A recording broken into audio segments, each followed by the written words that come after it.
क्या हाल है? Okay dear students, जिस तरह कि आप लोगों को पता है कि पिछले ट्यूटोरियल में मैंने आप लोगों को मशीन लर्निंग की कुछ ब्रीफ इंट्रोडक्शन दी थी। उम्मीद है कि आप लोगों ने वो वीडियो जो है वो देख लिया है, ठीक है। तो आज हम जो है वो बहुत ब्रीफ सा हिस्ट्री देखेंगे मशीन लर्निंग की, क्योंकि अगर हम एज बाय एज देखेंगे तो फिर तो बहुत टाइम लगेगा। लेकिन मैं थोड़ा आप लोग को कंसेप्ट देना चाहता हूँ कि मशीन लर्निंग की कंसेप्ट जो है ये कैसे जो है वो वजूद में आई, किस तरह ये स्टार्ट हुई। इसलिए मैंने थोड़ा ब्रीफ सा हिस्ट्री लिया है और क्या क्या इनोवेशन हुई मशीन लर्निंग में। तो वो आज हम डिस्कस करेंगे, ठीक है। तो लेक्चर ओपन करते हैं और स्टार्ट करते हैं लेक्चर, ठीक है। Okay, so history of machine learning यही हम आज देखने वाले हैं। ओके, फर्स्ट क्या था, पहले हम ग्राफ देखते हैं। तो अगर आप लोग ग्राफ पे गौर कर ले, ग्राफ पे, तो आप लोग देख सकते हैं कि जो मशीन लर्निंग का कंसेप्ट है वो तकरीबन तकरीबन 1950 से स्टार्ट हुआ था। और ये आप लोग ये ग्राफ देख सकते हैं 1950 और 1955 या 1960 से ये थोड़ा जो है बहुत ज़्यादा आप लोग देख सकते हैं ये बढ़ता गया और आजकल तो आप लोग देख लो कितना जो है इसने डेवलपमेंट तरक्की की। ये तो 2000 तक ग्राफ है। इसको ऊपर भी और भी हम ऊपर ले जा सकते हैं 222 में, ठीक है। तो यानी मतलब कहने का मतलब ये है कि हमारे पास जो मशीन लर्निंग का कंसेप्ट है वो तकरीबन आपका 1950 से ही तकरीबन शुरू हुआ था, ठीक है। और ये कैसे शुरू हुआ था तो कुछ हम डिस्कस करते हैं, ठीक है। जैसा कि मैंने बताया कि अब ये तो हम नहीं कर सकते कि 1950 से लेकर वन एज कोई नहीं, एक एक ईयर में हम जो हुआ था वो डिस्कस करेंगे, ये तो बहुत लेंथी हो जाएगा। तो हम थोड़ा कंसेप्ट में आप लोगों को थोड़ा कंसेप्ट देना चाहता हूँ कि ये किस तरह स्टार्ट हुआ, ठीक। तो आगे जाते हैं। ओके, 1950 में हमारे पास एक साइंटिस्ट था, कंप्यूटर साइंटिस्ट, मैथमेटिशियन भी था, एलन ट्यूरिंग जिसका नाम था। 1950 में इसने एक आर्टिकल लिखा जिसमें उसने ये कहा कि क्या मशीन सोच सकता है ह्यूमन की तरह कि नहीं, ठीक है। फिर इसमें इसने क्या किया कि एक टेस्ट परफॉर्म की और इस टेस्ट का नाम था ट्यूरिंग टेस्ट, ठीक है। ये टेस्ट किस तरह था मैं आप लोगों को थोड़ा ब्रीफ बताऊंगा, क्योंकि हम हिस्ट्री पढ़ रहे हैं तो हम ज़्यादा जो है इसमें वो नहीं करेंगे। मैं आप लोगों को थोड़ा डायग्राम के ज़रिए समझाता हूँ, ठीक है। उसने कहा था कि लेट से हमारे पास अगर दो पर्सन है, ठीक है, यानी अगर दो पर्सन है, ठीक है, आप लोग समझने की कोशिश करें, ड्राइंग पे जो है वो ध्यान ना दे, ठीक है। फॉर एग्जांपल एक पर्सन ये है, एक पर्सन हमारे पास जो है वो ये है, और ये हमारे पास एक मशीन है।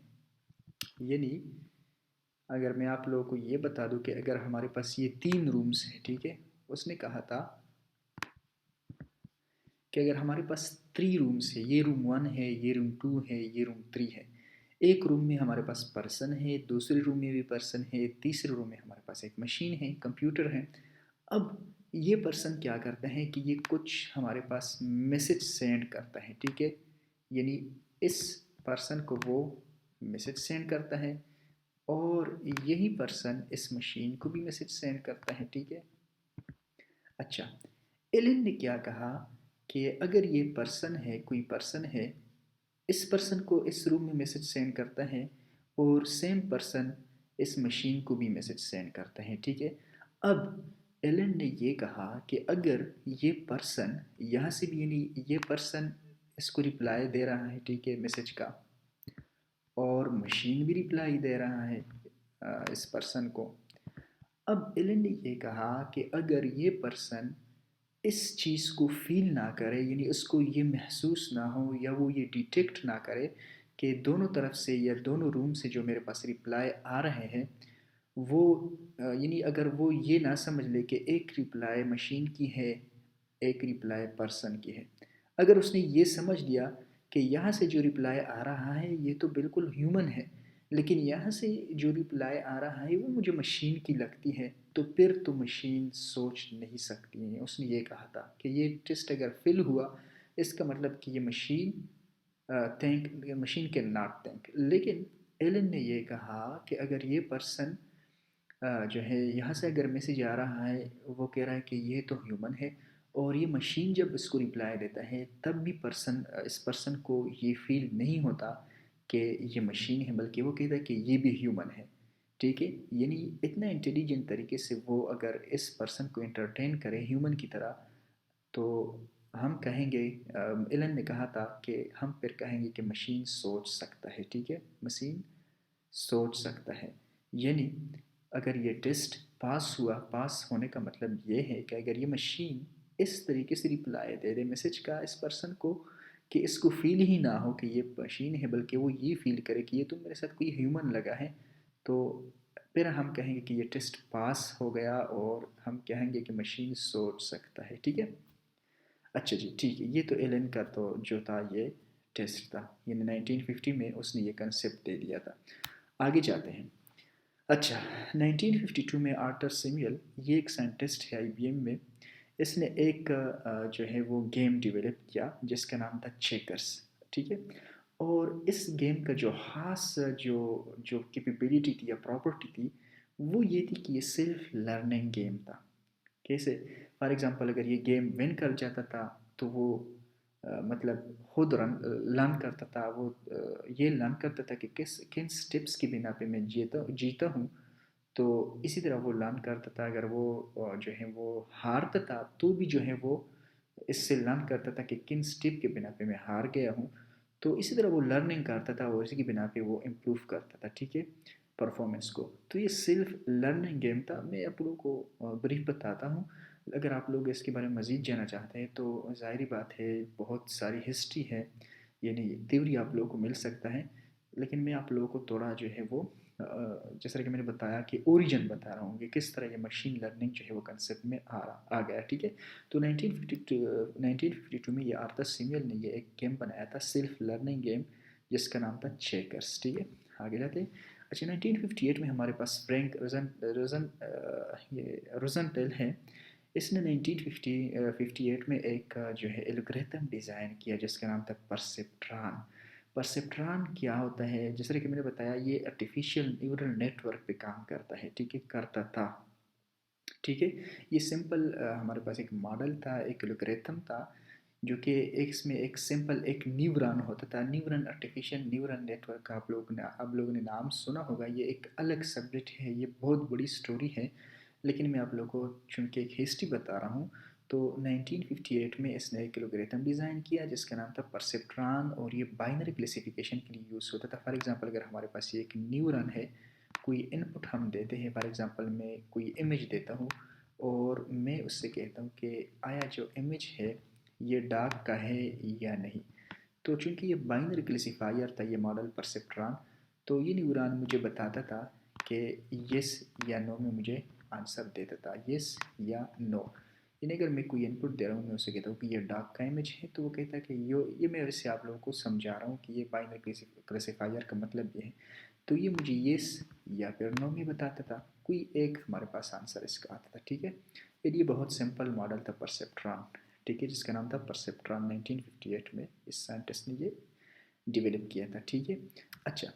अच्छा, फिर 1959 में हमारे पास बर्नार्ड वेडरो एंड मेशन हॉफ हमारे पास जो है, इन्होंने क्या किया कि इस मॉडल को थोड़ा थोड़ा एडवांस किया। यानी इन्होंने क्या किया कि दो न्यूरल नेटवर्क जो है मॉडल इन्होंने डिज़ाइन किया। इस एक का नाम था एडली, जो क्या करता था कि आपके जो पैटर्न होते थे, बाइनरी पैटर्न, ठीक है, इसको ये डिटेक्ट करता था। चूँकि देखो ना, आजकल हमारे पास जो पैटर्न रिकग्निशन हो, आजकल तो बहुत कम्प्लेक्स है। आपके जो फिंगरप्रिंट है, आपका जो फेस रिकग्निशन है, ये सब कुछ ये तो बहुत कम्प्लेक्स है। ठीक है, तो ये किसके बिना पे है, किस कंसेप्ट के बिना पे है? ये यही कंसेप्ट है हमारे पास। ठीक है, यानी अगर आप लोग देखें, देखो ना, ये आर्टिफिशियल न्यूरल नेटवर्क का आप लोग यहाँ से भी एक आप लोग को एक क्लू मिलता है कि 1959 में यहाँ से एक कंसेप्ट राइज हुआ था आर्टिफिशियल न्यूरल नेटवर्क का। एक का नाम था एडलीन, ये बाइनरी वो पैटर्न को रिकॉग्नाइज करता था, डिटेक्ट करता था। और एक का नाम था मेडलीन, जो कि एलिमिनेट करता था आपके जो टेलीफोन लाइन में जो इको होता है, इको, ठीक है, इसको ये एलिमिनेट करता था। ठीक है, तो 1959 में हमारे पास ये थोड़ा थोड़ा एडवांस मॉडल हमारे पास आ गए आर्टिफिशियल न्यूरल नेटवर्क के। ठीक है, ओके। फिर हमारे पास 1981 में गेरल्ड डी जोंग जो है, इसने क्या किया कि इसने एक कंसेप्ट इंट्रोड्यूस किया। इस कंसेप्ट का नाम था एक्सप्लेनेशन बेस्ड लर्निंग। यानी कि आपका जो कंप्यूटर है वो डेटा को एनालाइज कर ले और इसमें अनइम्पोर्टेंट जो हमारे पास डेटा हो, इंफॉर्मेशंस हो, उसको अलग कर ले।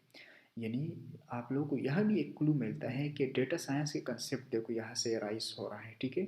यानी देखो ना आजकल जो डेटा साइंस में जो हम पढ़ते हैं ये पढ़ते हैं ना कि हमारे पास जो मशीन होता है जो आपका इम्पोर्टेंट डेटा होता है उसको अलग करता है, जो आपके काम का डेटा होता है उसको अलग करते हैं और जो अनइम्पोर्टेंट डेटा होता है उसको हम रिमूव करते हैं। इसका फ़ायदा यही होता है कि हमारे पास एक तो स्पेस की बचत होती है और दूसरा फ़ायदा ये होता है कि हम जो हमारे पास इम्पोर्टेंट डेटा होता है उस पर हम डिसीजन ले सके, हमारा मशीन डिसीजन ले सके। जितनी भी देखो ना आपके पास ऑनलाइन सिस्टम्स है जैसे कि अमेज़ोन हो गया, यूट्यूब हो गया, गूगल हो गया, ठीक है। जब आप शॉप करते हैं तो अमेज़ोन आपके इंटरेस्टेड जो फेसबुक है या अमेज़ोन है, आपका जो इंटरेस्ट होता है जिन प्रोडक्ट्स में वो आपको शो करता है, ठीक है। अब देखो ना इसका मतलब ये हुआ कि वो आपके उसी डेटा को सेव करता है जो उनके काम का हो। यानी आपने क्या सर्च किया है वो इसको इस डेटा को सेव कर लेते हैं। जब दोबारा आप किसी वेबसाइट को विज़िट करते हैं अमेज़ोन पे तो वो आपके पास्ट हिस्ट्री को, पास्ट डेटा को जो उनके पास होता है उसको देखते हैं, उसके मुताबिक आपको प्रोडक्ट रिकमेंड करता है, ठीक है। तो इसी तरह जो है वो अमेज़ोन का जो है वो रेवेन्यू बढ़ जाता है, ठीक है। तो इसलिए हमारे पास 1981 में इस इंटरेस्ट ने हमारे पास क्या किया था कि ये इंट्रोड्यूस किया था ये कंसेप्ट एक्सप्लेनेशन बेस्ड लर्निंग के लिए। हमारे पास जो कंप्यूटर है वो डेटा को एनालाइज कर ले, मशीन डेटा को एनालाइज कर ले, इम्पोर्टेंट डेटा को एनालाइज कर ले और इस पर वो डिसीजन ले ले, ठीक है। जो हमारे पास इम्पोर्टेंट डेटा हो उस पर डिसीजन ले ले। तो ये हमारे पास कुछ ब्रीफ हिस्ट्री थी जो कि मैंने आप लोगों के सामने पेश की, आप लोगों को बता दी। चूँकि ज़ाहिरी बात है 222 तक तो हम नहीं कर सकते, क्योंकि 2022 तक अगर हम कर लें तो काफ़ी टाइम हमारा वेस्ट होगा, ठीक है। और ये ब्रीफ हिस्ट्री थी, बस मैंने आप लोगों को एक ओरिजिन बताना था, ओरिजिन के जो मशीन लर्निंग का कंसेप्ट है वो कैसे वजूद में आया, किस तरह जो है ये डेवलप होता गया। तो आप लोग देख सकते हैं किस तरह जो है ये डेवलप होता गया। तो आई थिंक आज तक इतना ही काफ़ी है। नेक्स्ट ट्यूटोरियल में मिलेंगे एक नए टॉपिक के साथ, ठीक है। तो मैं उम्मीद करता हूँ कि आप लोग ये वीडियो देखेंगे और अगर आप लोगों को किसी किस्म का प्रॉब्लम हो, किसी किस्म का सवाल हो तो आप लोग मुझे ज़रूर कमेंट में बताइएगा। तब तक अल्लाह हाफिज़, नेक्स्ट ट्यूटोरियल में मिलेंगे।